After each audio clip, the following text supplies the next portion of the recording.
You can't be serious, Dad, I said, my voice trembling as I stared at him across his massive mahogany desk. My father leaned back in his leather chair, calm and composed as always, and let out a slow exhale. This is not up for discussion, Catherine, he said, setting his cigar in the ashtray like the conversation was already over. My fists clenched at my sides, but I refused to back down. So that's it? I asked, my words sharp. You'd rather hand everything over to Grant, someone who doesn't even care, than let me prove myself? All because I'm a woman? He didn't even flinch. This firm is for your brother to manage, Catherine, he said firmly. You've done well with your education, and you'll make a fine wife one day, but this is not your place. My name is Catherine Mercer. I'm 26 years old, a Harvard-educated lawyer, and the daughter of Henry Mercer, owner of Mercer and Associates, one of the most powerful law firms in Dallas. My entire life has been about proving myself, excelling in school, debating my way to the top, graduating with honors, so I could follow in my father's footsteps. But standing there in his office, surrounded by the smell of leather and cigars, I felt my world shift. It didn't matter how hard I worked or how much I loved the law. To him, I was just his daughter, someone who was supposed to marry well and stay out of the way. I looked him straight in the eye, my voice steadier now. Grant doesn't care about this firm, Dad. He's reckless, he barely scraped through community college, and he has no idea how to run a business. You know that as well as I do. My father sighed, rubbing his temple like I was the one being unreasonable. Grant will learn. He's my son, Catherine. It's his birthright to take over Mercer and Associates. And you, he paused, his voice softening just slightly. You have other options. A future that doesn't involve the stress of running a firm. I'm protecting you. I felt a bitter laugh escape my lips. Protecting me? I said, shaking my head. You're not protecting me, Dad. You're holding me back. I've earned this. I've worked harder than anyone, including Grant, and you know it. But you won't even give me a chance because you're too stuck in your ways to see what I'm capable of. His expression hardened, and I knew I'd pushed too far. That's enough, Catherine, he said, his voice sharp. We're done here. I stormed out of his office, my heels echoing through the marble halls of our family's estate. My mother was in the parlor, quietly arranging flowers in a vase. She looked up as I passed, her expression soft but tired. Catherine, she said gently. What happened? I stopped, turning to her with a mix of frustration and desperation. He won't let me work at the firm, I said, my voice breaking. He's handing everything over to Grant, and he expects me to smile and accept it. She sighed, her hands stilling over the flowers. Your father, he has his ways, she said, her tone hesitant. But maybe it's best not to push him, dear. He means well. I stared at her, stunned. Means well? I repeated. Mom, he's throwing away everything I've worked for because I'm a woman. How can you stand there and defend that? She lowered her gaze, and I could see the years of quiet submission etched into her face. I just don't want to see you hurt, Catherine, she said softly. Sometimes it's easier to let things be.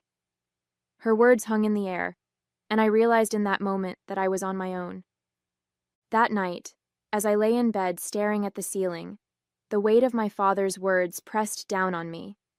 I thought about everything I'd done to get to this point. Late nights poring over case law, the endless debates at Harvard, the sacrifices I'd made to live up to the Mercer name.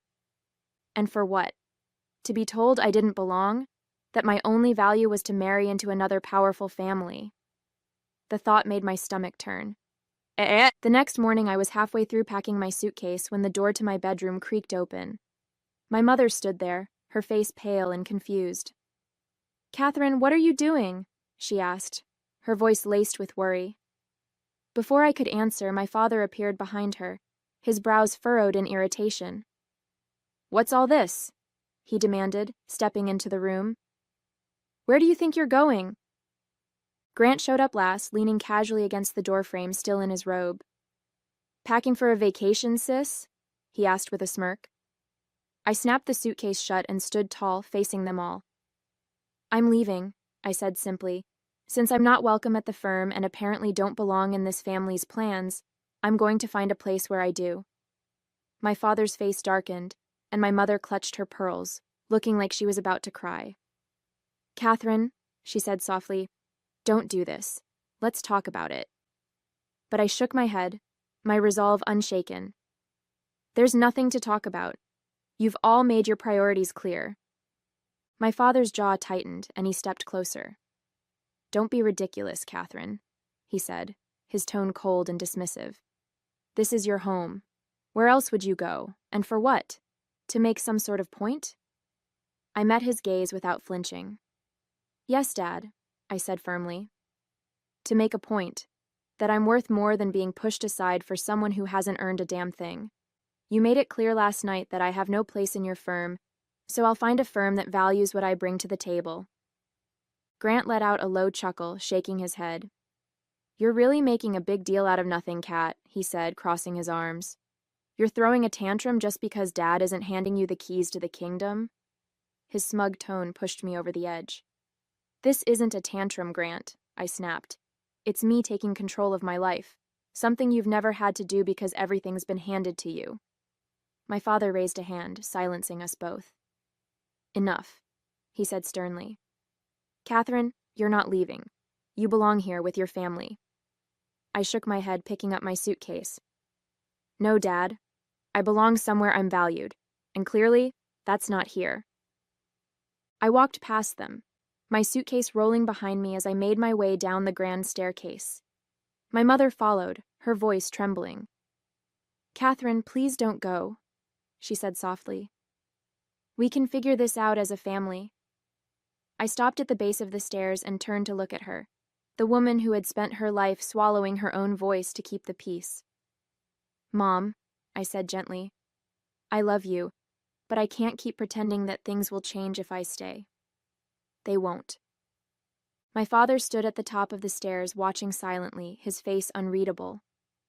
Grant leaned against the banister, clearly unfazed, like my departure meant nothing.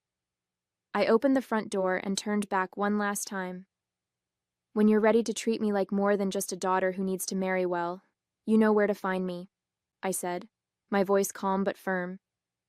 Then I walked out, the crisp morning air hitting my face as I closed the door behind me.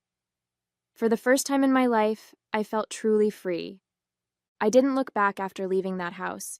Within days, I secured an interview at one of the most respected law firms in Dallas. They didn't care that I was a Mercer. All they cared about were my credentials and my drive. When I walked into that office, I wasn't Henry Mercer's daughter. I was Catherine Mercer, Harvard graduate and determined attorney. By the end of the week, they offered me a position, and for the first time, I felt like I belonged somewhere for what I could do, not for who I was. The work was challenging but rewarding, and I thrived in an environment where I wasn't constantly being compared to someone else. My new boss, a sharp and modern man named Richard Hayes, took me under his wing. He valued my insight and pushed me to take on more responsibility. Within a few months, I was handling high-profile cases and earning the respect of my colleagues. It wasn't the life I had envisioned for myself growing up, but it was mine, and that made all the difference. As much as I was thriving professionally, the nights were harder.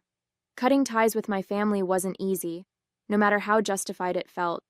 There were moments, quiet ones, like coming home to an empty apartment after a long day, when the weight of it all would hit me. I missed my mother's gentle presence, even if she never stood up for me. I even missed the chaos Grant brought to the house, as infuriating as he was. But what hurt the most was knowing my father didn't think twice about letting me go. Months passed, and I poured everything I had into my work. The cases were demanding, often leaving me in the office late into the night, but I thrived under the pressure. With each victory, my confidence grew. I wasn't just a lawyer anymore. I was a force to be reckoned with. Richard Hayes, my boss, started assigning me to more high-stakes cases, and soon I was gaining a reputation as one of the firm's rising stars. The growth wasn't just professional, it was personal too. I learned to stand on my own, to make decisions without worrying about whether they would please my father or fit into the mold my family had crafted for me. Every step forward felt like proof that I was more than they had ever given me credit for. I wasn't just Henry Mercer's daughter, I was Catherine Mercer, and I was making a name for myself on my own terms. One afternoon, Richard called me into his office. It was spacious but unpretentious, a reflection of the man himself. He gestured for me to take a seat and leaned back in his chair, his piercing blue eyes studying me intently. "Catherine," he began, his tone measured, "I have a case I think you're ready for. It's high stakes, complicated, and it's going to put you in the spotlight." I nodded, intrigued. "What's the case?" I asked, leaning forward slightly. He hesitated for a moment, then continued. "We're representing a client in a major litigation against Mercer and Associates. They're suing your father's firm for negligence in a contract dispute. The stakes are enormous and the case is gaining attention." He paused, watching my reaction closely. The words hit me like a ton of bricks. My stomach tightened, and for a moment, I couldn't speak. "You want me to represent someone suing my father's firm?" I finally said, my voice steadier than I felt. Richard nodded. "I know it's personal, Catherine, but that's exactly why I want you on this. You know how Mercer and Associates operates, and you're one of the sharpest lawyers we have. If anyone can win this case, it's you." I took a deep breath, trying to process what he was asking. "Richard," I said slowly, "you realize what this could mean for me, personally and professionally. This isn't just another case. It's my family." He leaned forward, resting his elbows on the desk. "I understand that," he said firmly. "But this is your chance to show what you're capable of, to take on the people who underestimated you and prove them wrong. Think about it, Catherine. This could be the defining case of your career." I sat back in the chair, the weight of the offer settling heavily on my shoulders. "This is a lot to take in," I said, my voice quieter now. Richard nodded, his expression understanding. "I don't expect you to decide right here and now. It's a big ask, Catherine, and I know how personal this is for you." I met his gaze, grateful for his patience. "Would it be all right if I sleep on it?" I asked, my tone more measured. "I need to think about how this could affect everything. Not just my career, but—" I trailed off, unsure how to finish the sentence. "Take all the time you need," Richard said, his voice steady. "But don't take too long. We need to move fast on this, and I want you on the team. Let me know by the end of the day tomorrow." That night, I couldn't sleep. I lay in bed, staring at the ceiling, my mind racing with everything at stake. Taking the case meant going up against my father, the man who had dismissed me and handed everything to Grant without a second thought. It also meant going head-to-head with my family's legacy, the name that had opened so many doors for me, even as it closed others. But it also meant proving, once and for all, that I could stand on my own, even if it meant burning the last remaining bridge to my family. For 2 days, I went back and forth, weighing the risks and rewards. I thought about my father's cold dismissal of everything I'd worked for, about my mother's quiet resignation, and about Grant's smug sense of entitlement. But I also thought about the chance to show everyone, that I wasn't just Henry Mercer's daughter. By the end of the second day, I made up my mind. I walked into Richard's office the next morning, my shoulders squared and my voice steady. "I'll take the case," I said simply. His face lit up with approval. "I knew you would," he said with a grin. "Now let's get to work." The day of the first litigation proceeding arrived, and the tension in the air was palpable as I entered the courtroom. I clutched my briefcase tightly, my heels clicking against the polished floor with every step. My client walked beside me, confident in my abilities, but all I could think about was the moment I knew was coming. As I approached the front of the courtroom, I saw them, my father and Grant, sitting at the opposing table. Their faces turned toward me, and as soon as our eyes met, I felt their shock hit like a tidal wave. My father's jaw tightened, his eyes narrowing as recognition dawned. Grant's mouth fell open slightly, before he quickly masked his surprise with a smug smirk, though I could see the unease in his expression. I set my briefcase on the table and met their stares head on. I wasn't going to look away or falter.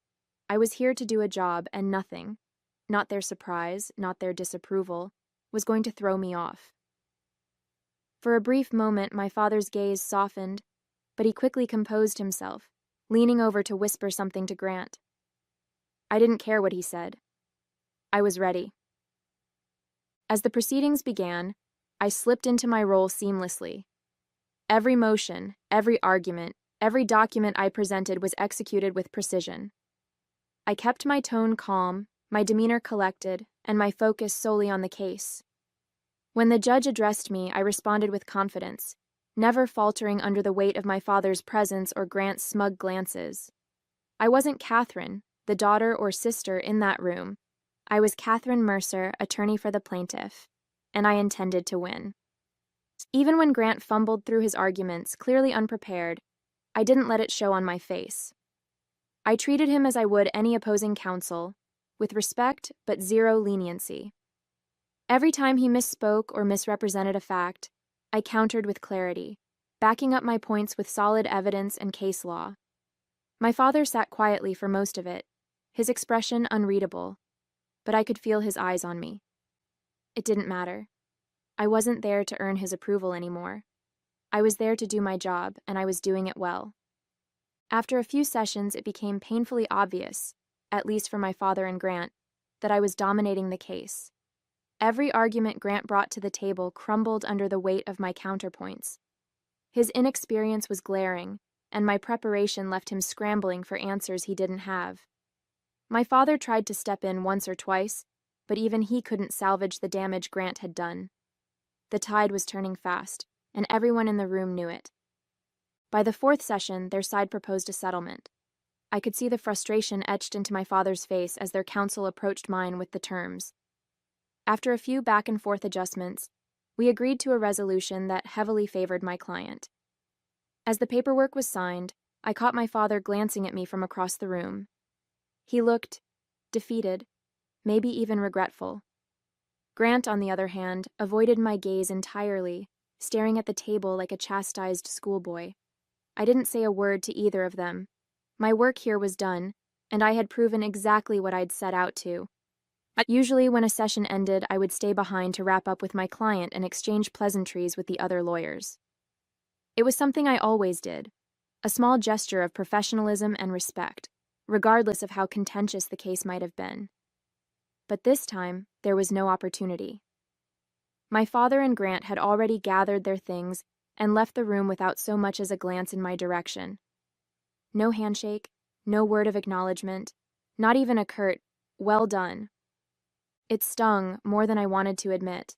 Even after everything, a part of me had hoped for some kind of recognition, some small sign that they'd seen what I was capable of and respected it. Instead, they walked away, silent and defeated, leaving me standing there with the weight of unfinished business pressing on my chest. I took a deep breath, brushed it off, and refocused on my client. I had won the case. That was what mattered. That evening, back at the firm, my colleagues greeted me with applause as I walked through the doors. Richard was the first to approach, clapping me on the shoulder with a proud grin. "Well done, Catherine," he said, raising a glass of champagne. "You were flawless in there. That settlement is a big win for us, and your client couldn't have asked for a better advocate." The team had set up a small celebration in the break room, complete with drinks and hors d'oeuvres. My client even stopped by to express their gratitude, shaking my hand firmly. "You were incredible, Catherine," they said. "We couldn't have done this without you." For the first time that day, I let myself smile. Surrounded by people who valued me for my skills and hard work, I felt a sense of accomplishment that no words from my father or Grant could have given me. This was my victory, and I owned it. Later that night, alone in my apartment, the glow of the city lights filtered through the blinds as I sat by the window with a glass of wine. The adrenaline from the day had worn off, and in the quiet, my thoughts drifted back to my family. I replayed the courtroom moments in my head, the way my father's face tightened with every argument I made, the way Grant couldn't even look me in the eye when it was over, I had expected them to be angry or defensive, but the silence they left me with was harder to bear. For years, I had dreamed of earning my father's respect, of proving to him that I was worthy, not just of his name, but of a place in the firm I had once idolized. And now, even after winning a case against them, I wasn't sure what I had achieved. Did they finally see me for who I was, or was I just a reminder of their failure? The questions lingered, unanswered, as I stared out at the Dallas skyline, wondering if the ties I'd cut could ever truly be mended. The next morning, as I walked into the office, the usual buzz of conversation and ringing phones greeted me.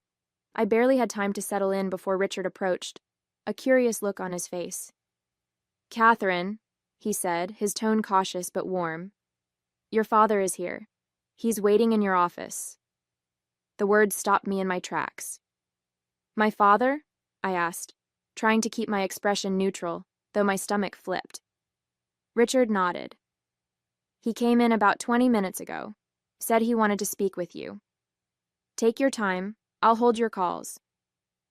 I thanked him, though my mind was already racing as I made my way down the hall. When I opened the door to my office, there he was, Henry Mercer, sitting in the chair across from my desk, his hands clasped tightly in front of him. He looked up as I entered, his expression unreadable, though the slight furrow in his brow betrayed something. Regret, maybe? "Catherine," he said simply, his voice quieter than I'd ever heard it. I closed the door behind me, unsure of what to expect. "Dad," I replied, keeping my tone even. "What are you doing here?" He stood up slowly, brushing his hands down his suit jacket as though trying to steady himself. "I came here to talk," he said, his tone measured but serious. "To say some things I should have said already." I walked over to my desk, setting my bag down carefully. "All right," I said, folding my arms. "I'm listening." He hesitated, glancing out the window before turning back to me. "You were brilliant in that courtroom, Catherine," he began, his voice softening. "I've seen a lot of lawyers in my time, some of the best in the business, and what you did, it was remarkable.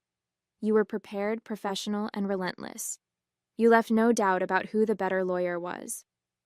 His words caught me off guard, but I kept my expression steady, waiting for him to continue. "I've spent so much of my life believing that legacy meant keeping things the way they used to be," he said, his voice tinged with regret. "That a son should take over what the father built.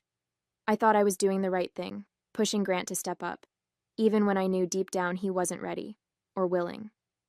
He ran a hand through his silver hair, sighing deeply. "But I see now that I've been wrong. You've worked harder than anyone, Catherine. You've earned everything you have, and I failed to recognize that. I failed you." I blinked, unsure how to respond. This was the man who had spent years dismissing my ambition, telling me to settle for a life that didn't match my dreams. And now he was standing here, admitting he was wrong. "Why now?" I finally asked, my voice steady but cautious. "Why are you telling me this now, after everything that's happened?" He met my gaze, his blue eyes filled with an honesty I hadn't seen before. "Because I saw what you're capable of," he said simply. "And I realized I've been a fool.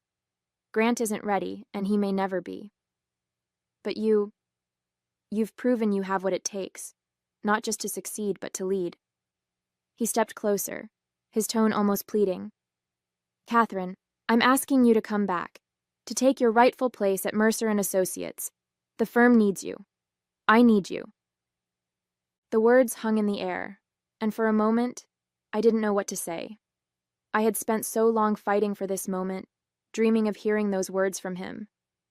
But now that they were here, I wasn't sure if I wanted them. "What about Grant?" I asked finally. "What happens to him?" My father's face tightened, and he nodded slowly. "Grant will stay, but he'll take on a role more suited to his skills. This is about you, Catherine. It's about giving you what you've always deserved." I took a deep breath, letting his words settle for a moment. "I need time to think about this," I said finally, my voice calm but firm. "It's not something I can decide right away. A lot has happened, and I need a few days to figure out what's best for me. My father nodded, his expression serious but understanding. Of course, he said. Take all the time you need. I'm not asking for an answer today. I just needed to say my piece. He moved toward the door, but before he left, he turned back to face me. Catherine, he said, his tone softer now. I know I haven't said this enough, or maybe ever, but I am proud of you. Watching you in that courtroom. You were better than I ever was. Better than I could have imagined. His words hit me harder than I expected, and for a moment I just stared at him, unsure of how to respond. He gave me a small, almost hesitant smile before turning and walking out of the office, leaving me alone with my thoughts. As I sat at my desk, his words echoed in my mind. Better than I ever was.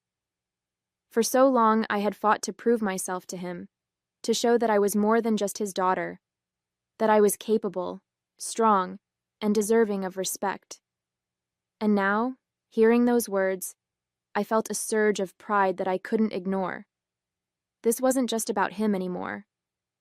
I was proud of myself, for standing my ground, for thriving on my own, and for showing the world, and my father, exactly what I was capable of. Now it's late at night, and I'm lying in bed, staring at the ceiling, thinking about what to do. My father's offer is everything I've worked for, everything I thought I wanted. But going back would mean stepping into a world where I was once dismissed, where I'd have to navigate the shadows of old wounds and fractured trust. It would mean working alongside Grant, knowing how little he values what we both stand to represent. And yet, staying where I am has its own challenges. This firm has been good to me, and I've grown here in ways I never imagined. But it's not my legacy. It's not Mercer and Associates, the place I dreamed of running since I was a little girl. If I go back, I'd have a chance to shape that legacy on my terms, to prove that the name belongs to me just as much as anyone else. I haven't made up my mind yet. The choice feels impossible, and the weight of it keeps me awake. But maybe you can help. What would you do in my situation? Please share your thoughts in the comments. I'd love to hear your perspective. Hey there, did you like the story? If you did, don't forget to hit the like button and subscribe to the channel. It helps us a lot and makes sure you won't miss out on more great stories we share here. Thank you for watching, and we'll see you in the next one.